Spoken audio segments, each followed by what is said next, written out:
Team with AC. I've got BELLYMAN here, and I've got Aaron the teacher all the way from Ireland. We've got the Aces High mugs. Get yours from aceshighclothing.com right now. And today we're going to talk about the new film that's doing the rounds. Very controversial right now with a lot of people. Star Wars, a Solo story. No, Solo, a Star Wars story. Yeah, that's the name of this shit. So yeah, I thought it was all right. What did you think? Brilliant film. Yeah?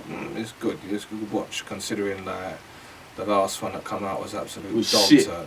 Yeah, what about you, brother? What do you think? I liked it a lot. Yeah. It's fun, it's light, breezy, good action. Yeah. Good fun. It's the whole Star Wars thing. Yeah. It's It fun. did feel like a Star Wars film to Yeah, you? definitely. Yeah, me, I thought it felt like a Star Wars film. Wow. Yeah, no? It did. But straight up, Harrison Ford. Just get him out of your head from you go and try and watch this film, and you know you see what's his name, the actor? Alden Ehrenreich. Listen, the film itself, great film, but you can't accept him from the time you're watching it, and you're getting yourself into the start of the film. It doesn't feel like he's very different. He's very different. Towards the end, he kind of got it towards the end. Though, think of him like a remix character. Think of him like try and not. You know, keep judging. After about 20 minutes or so watching it anyway, you know, you just fall into the film and you kind of forget about that. You know what kept taking me out though? Go on. The film? Lando. I thought he was crap. I thought it was garbage, man. A lot of people are raving about this guy. Acting wise, I thought he was but as well, I don't know about the acting wise thing, because I think he could pull it off. Like, you know, when he was sitting in the Falcon, he was like, yeah, the Chronicles of Lando, and that was like, he pulled that bit off. But there was, I think the lines they gave him were just fucked. I think the lines they gave him were weird. And when you're an actor, there's only so much you can do. Like, if you're given crap lines and the director's not going to let you improvise, you're fucked. You are fucked. How are you supposed to take him seriously as well, banging robots and shit? Yeah, what is that all about? Like, the script writer's son, what's his name? Jonathan Kasdan, who wrote the script as well, Lawrence Kasdan's son. Why are you telling everyone he bangs robots? Like, what the fuck is that all about? Like, yeah, sex robots, if they're like looking like some buff female woman you want to fuck, yeah, but not a fucking dustbin. No, I'm just saying that would make it more. That would make it more like believable. What, like them real life character robots that you see like on the Chinese videos and all that? That would make it more. If she looked like that, it would make it more. Would you bang one of them? Bro, I don't know. I've never met one, so I don't know if they got a nice personality, nice vibe. But they're robots. Yeah, but I don't know. Like you know, like with the Cylons, yeah, in Battlestar Galactica. Remember Battlestar Galactica? Yeah. He was banging a Cylon. Oh yeah, but she was one of the finest. There you go. In the world. So if that's what I'm saying. Ever. So this one, if I would accept, I thought we was here to talk about the Star Wars. Yeah, no, wait. If we were gonna say, right, if we're gonna say like, if we're gonna say if Lando's banging robots now, yeah, at least. Like how's he? This one looked like a dustbin. It looked like a trash can for you Americans, yeah. So what? Like at least make her look good. If Lando's banging a robot, she's got to look good. Like did you see that film, Firefly film, Serenity? No. You seen that one? You seen that one? Years ago. See the robot he's banging in there. She looks good.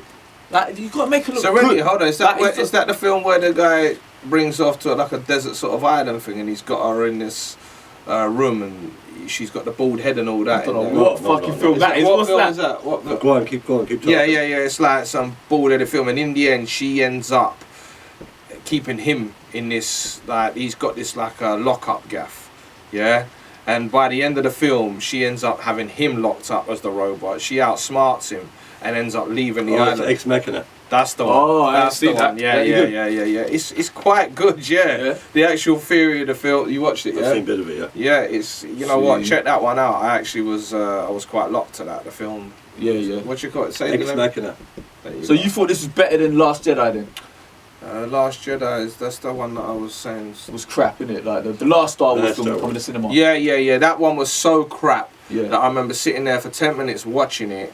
And then for the other hour and a half or however long it was on, sitting there thinking about my Facebook status or whatever. You know, I don't even remember what else happened in that film. It got to the end of it and I was like, how long You know what pissed me off about that film? I thought they fucked up Luke Skywalker so bad. Yeah, they just fucked him up. And he even, like, you know, why bring him back? Why just not? They just brought him back to fuck him up. Why? They brought him back to just fuck him up. What was the point of bringing him back for that film? Have you read Dune or seen Dune, or read the books or anything like that? No. In Dune, right? In the first book, Paul, he becomes the emperor, everything goes well for him. Second book, it's all fucked. And I think they try to do it like that, to make you like not have hero worship. They're trying to have some message about that. But I think it fell flat because, nah, man, it was just shit, man. I just thought, nah. But with this one, I think it was cool because with these ones they're doing, the anthology series or whatever they're calling it, they can't really fuck with the characters too much because then it just fucks up what they've done in the original trilogy. So they can't really do that if it's set before it. They can't fuck it up too much. But they do fuck with the characters. Well, yeah, they fucked up Lando, innit? Make him fuck robots. Well, they fucked up with Han Solo. Look at what the fuck they did. Like, explain to them what you were saying about Freddie Mercury. Oh yeah. Yeah. Well, I mean, the whole thing about like I said when we saw it, it was that movie that was on Bohemian Rhapsody. Yeah. And the guy who plays Freddie Mercury is the image. Yeah. You accept him instantly. And that's that. Yeah. When you're portraying someone who actually lived or whatever, especially it's for the biopic. Yeah. Probably maybe one of the best portrayals ever, I think personally, is a guy called Val Kilmer in a movie called The Doors. Yeah. He looks exactly like Jim Morrison. Do you know what he is doesn't interesting look a about bit you like saying him. that as well? He looks exactly like Jim Morrison. You know Val Kilmer in Willow? He improvised a lot of his lines in that and he made the film better. I think if they'd have let these guys improvise a few of their lines, it would less be clunky dialogue in the Han Solo film because there was a lot of the dialogue was. Well, I heard he had an acting coach on set. So I heard. I heard. And you know, if anything, to be given a role like that, you should be able to take him off to a T because there is the other actor that's in the other film now who takes him off to a T. What's his name? Anthony Ingruber. He plays Harrison Ford young in Age of Adeline, and he was. A lot of people saying this guy should get the role because he looks like Harrison Ford when he's young, and he sounds like him. Yeah. And he did an impression of Han Solo. He did all the lines, you know, from the Star Wars film. He did that on YouTube, and it blew up. Yeah, and everyone was like, "This guy has got to play him." Yeah. And there's also another guy called Jamie Costa who done a fan film where he plays Han Solo, and he nailed it as well. That was a really, like, he nailed it too. So there was a few people they could have gone with, but they chose this guy. But I thought this guy did all right, like, towards the end. The film was good, and that's what made it like it was okay. If the film was shit, then people would have just went and caused uproar about it. It was his fault. You couldn't accept. Well, they are causing uproar. A lot of people. I know. There's a whole lot of people. There's a whole lot of people that are saying they're boycotting it. They don't want to go and see it just to teach Disney a lesson because of The Last Jedi, how it was so shit. They're not going to go see this film. Do you think those people are right, or do you think they're wrong? Well, I think it's actually had an impact because you know already you said it's 250 mil they've spent on it. Yeah. Within the opening weekend, I think they've just hit over 100 mil. Yeah. Yeah. It's you know for the Star Wars franchise. Let's be fair. It's shit. Like, well, me personally, what I think, this film pisses all over The Last Jedi. Yeah. Overkilling it as well. Overkilling what they're releasing. Yeah, there's just too much. See. You know, look how when it's being bled out slowly. You got to think from the first Star Wars series, like from the first 3 films that come out. We had to wait 20 years before. There you go. We knew it was coming. We knew that them films were coming. We couldn't wait. It was like for all them Star Wars 3 years each. Yeah. No, but I'm talking about between the prequels and from 1977. That was about 20 years. That's what we're saying. 20 different. You're waiting 20 years for these films to come out. All these die-hard fans are thinking, what's these films? I can't wait. And then when they came out, they were shit as well, innit? So that was a bit of a fuckery, isn't it? You know what I mean? What a hype that was just. The balloon blew up and deflated so quickly. You know what I mean? That's at the end of the day. For me, it was gotta be. Sometimes films should be just left where they're left at. Wicked that they're bringing out all these new Star Wars films for all the youngers and things like that because they've still got. You think they're overcooking it? 1 a year is too much. It's too much. I think if it were good, it wouldn't be too much. But because the quality's like not giving no time for the proper writing. That's what it is. That's what we have to put out. Well, this one on the shelf. That's what we have to go with. They didn't even promote this one at all. They didn't release a trailer for it until like about a month before the film came out. Well, so that's fucked as well. Yeah, but everybody knew it was coming. But I know what you mean.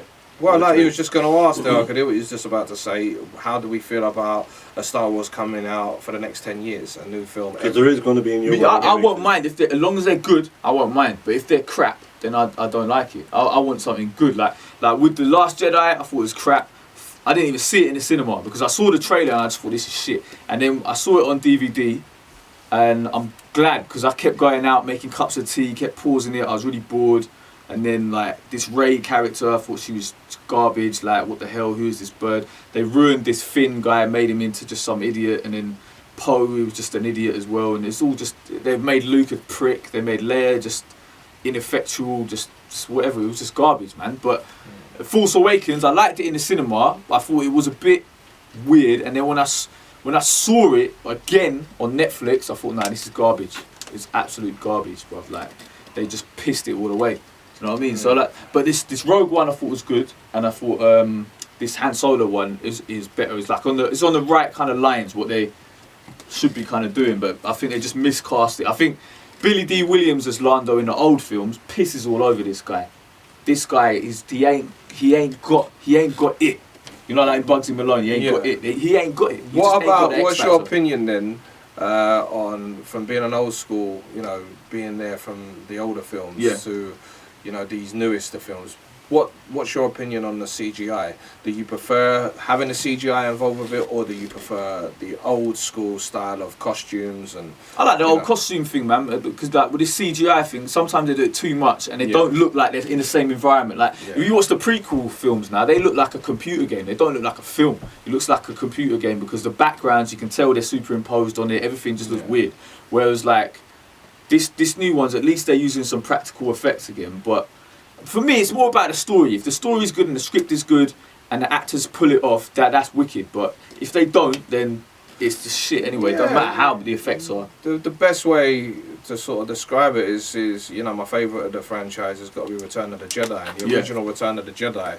When you watch them scenes in when they come into Jabba's palace, the original, it was all, you know, costumes.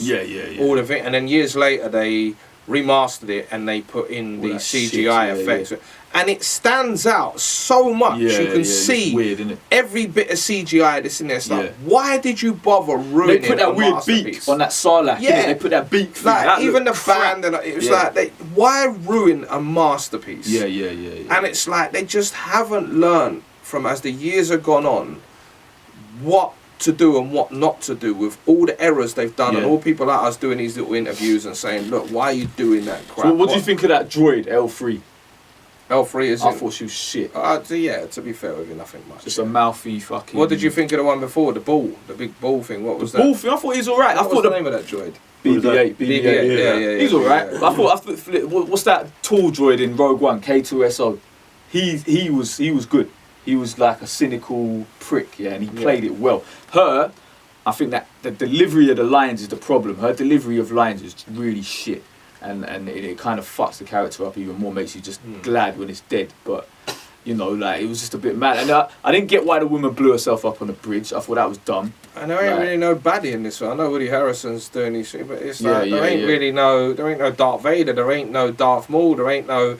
You know, do you think they should have had Darth Vader in this film, like a little cameo or not? Does it work throughout the series? Is he supposed to be? Is he there for that time? I don't know. Yeah, obviously he's running around. He's running around that stuff. Yeah, well then, why not? Darth Vader's the original. There, isn't it? You know what I mean? Well, do you think it would have been too cheesy having Darth Vader in it because, you know, like? Well, spoiler alert. Spoiler alert. Should I say sorry? Yeah. I just think it was pathetic bringing back Darth Maul into this. Darth Maul, Darth Maul was shit in the first one, as far as I'm concerned. And to have him come back and just light up his lightsaver for 30 seconds. I think he could have been good in the first one. No apparent reason. It's just like, to me, Darth Maul is a character that he's been down the fun fair and the daddy's got his face painted. Right. There's nothing that is scary or, you know, wow, check this guy out or whatever. You know, I've seen better face paintings.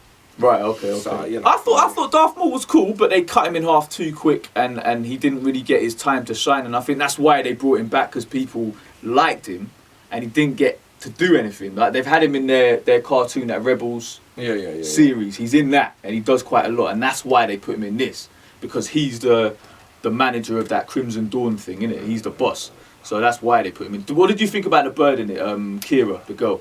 Yeah, I thought she was good. Yeah, I thought she was good. I thought she played a really good part in it. And Woody Harrelson, you thought he was alright? I thought it was good. Yeah, I thought it was good. Like he talked a bit slow though. It was some lines. It was weird. It was just some weird lines. It just missed. Slow, like it missed the baddie. That's what this film missed. It missed that Dryden Voss. You didn't think he was a good baddie? Or he wasn't enough? I like that guy. I thought he was cool. Enough. No, that's Paul Bettany. He's a great actor. He's a great actor. So maybe they should have had a bit more of him. Christ, he was in too. You know that originally Omar from The Wire. You seen The Wire? He was meant to be the bad guy, but because you know when they got rid of the other directors, he couldn't make it because of scheduling. So that's why they brought Paul Bettany in to redo his scenes. But I want to see the original cut, man, because I think they let the actors improvise and everything. I think that might have been more snappy. More, do you know what I mean? Because some of the dialogue just was a bit of shit, bro. I think the writing was crap. Like, not up to Empire Strikes Back. Empire Strikes Back written by Lawrence Kasdan, isn't it? And now this one is written by him as well, but he's got his son there, and I think the son's fucked it up. That's what it feels like, because the dialogue in Force Awakens was pretty snappy, and that was by him as well. True. Right? And this one, the dialogue is just not snappy enough. Like, and I think that must be the son, like, taking over or something, because you can see some other influence in there. But I don't know. What do you reckon? Yeah, I'm not too sure, man. I just one of them ones where I'm just sitting there saying like the biggest thing for me in the Star Wars, the original ones, at least was the Obi-Wans, the Darth Vaders. You know, these big characters having, you know, the Force, the good against bad, the dark side, the light side. It's like almost this film here misses out the dark side. Yeah, but because this film, it's like they're kind of in between, innit? They're all criminals. They're all just doing whatever they can do to get money. So they are doing bad things, but then they're also doing good things. So you have got all that crap in there as well. But it's a bit more real in a sense, because it's a bit more like, you know, 1 minute they can do a good thing, and the next minute they'll be like, nah, I want some fucking money, so I'm the double crossing minute. So it's a bit more real for me, anyway, I thought. So where did you get the information that the next film's going to be about spy stealing? Spy stealing? No, it ain't, bro. Disney won't touch that with a barge pole, because they don't want to encourage drugs. I thought you were telling me it was about next spice. One's about Boba Fett. Oh, right, okay. I thought he was telling me earlier on it was about spice. No, that was something you made in your head, bro. You know, no, you were telling me about the spice. All right, okay. Spice will... Spice Girls. The Spice Girls. The Spice Girls. I think because all spice is coming, you know, spice... I don't know, like, American people, spice in the UK is really taking over, and a lot of people get fucked up on it in jail. And people are smoking. Up north they call it the Mamba, innit? Because there was one spice thing called Mamba, innit? Black Mamba, Green Mamba, and that was a legal form of like weed, innit? And people were smoking it, and it's worse. They all started going mad. So maybe that's why they ain't put this spice shit in there, in the Star Wars, because they don't want people to think, oh yeah, spice. Yeah, let me go and buy some spice and get completely fucked and ruin my life. You see some people that are falling on the roadsides, bro. Have you seen the videos, innit? People smoking spice. Yeah, I've seen it. That shit is not a joke. But yeah, man, so what I mean, do you think a Boba Fett film will be good, or are you not interested? No, man, I'm always interested in the Star Wars films. Like, it's for me, it's you know, nostalgia. I grew up as, you know, Superman, Star Wars, Rocky, you know, probably, you know, one of the best eras ever. I was lucky enough to grow up in the movies. You know, I look back at them films there now, and there ain't really much these days that touch them. So the people who are boycotting this film and not going to go and see it because they didn't like The Last Jedi, do you think they should just say fuck it and go and see this one because it's better? Or of course. That's silly, like, but I mean, Christ, boycott a film just because they didn't like another film. So that's what I think as well. Like, I think if you should give Disney the message that, yeah, we like this one, that one was crap. Don't make more of them ones. Make more like this, because this was good. You'll find out in about a month when you'll find out in about a month when we see how much money it's made. I really think the reality of it is the media hype, and what actually happens is, for example, you get a big firm out there, critics firm, that come on and see the film and they say, look, this film is shit. So they've got a big reputable, brand behind them. They usually are right about what they're saying, so to speak, and that as soon as they start speaking out, people are thinking, I'm not going to go and buy tickets to go and watch that film. That's true. £14 a ticket, going to go and do whatever to go and see this film and it's shit. Why waste my money? It's when people come out and start saying, that film is the nuts. Yeah. That film there so is it'll be a slow burn spread. Yeah, it's like as soon as people give it a hype, when it gets real organic hype out there, not paid for, real organic hype, and people are coming out, word of mouth, all that sort of thing there builds up to big numbers, big money. You know, the film sells itself. Did you see that film John Carter? Yeah. Because they did that same shit to that film. They said it's dead, it's crap, don't bother. I thought it was a good film. I thought it was pretty good. And they fucked it up. 25 critics people can kill it. Yeah. Yeah, critics can absolutely kill it. And that's the thing about the media again. It's down to how it's perceived. So, you know, unless it is a great film and people do go out and see it and start talking the talk and it all goes over. So you look at... Do you think, because you think like, you can't take Alden as Harrison Ford, and like for me, and you guys have kind of agreed saying you can't take Lando as seriously as, you know, this Donald Glover as Lando. Yeah. Do you think that matters, or does definitely It all fuck up the matters, it film, all matters, or it do you all think matters. the film survives that? Well, you got a lot of die-hard Star Wars fans, and from the time that they start getting all that hype going on, and say, you can't take him as this, you can't take... It just puts people off. Yeah. You know, you're sitting around eating a meal and someone says, you know, you've all got the same food. Oh, this steak is horrible. It puts that thought straight into the head. Oh, what is this steak going to be? You've already got negative thoughts about it. You know? Yeah, that's true. Yeah. And a lot of people this day and age, It's sheep, innit? it's sheep. And that's what you got to think about. Because me, even though I thought neither of them really pulled it off, I still enjoyed the film. So I'd still go and I'd probably see it again. Well, I would rate the film 6.5, 7 out of 10. Yeah. That's what I'd give it. What would you give it? 7, maybe 7.5. See, me, I would say 7.5. Yeah, that's kind of right because it was let down by a bit of bad dialogue, clunky acting, and the guys didn't really pull it off. But I thought Chewie was really good.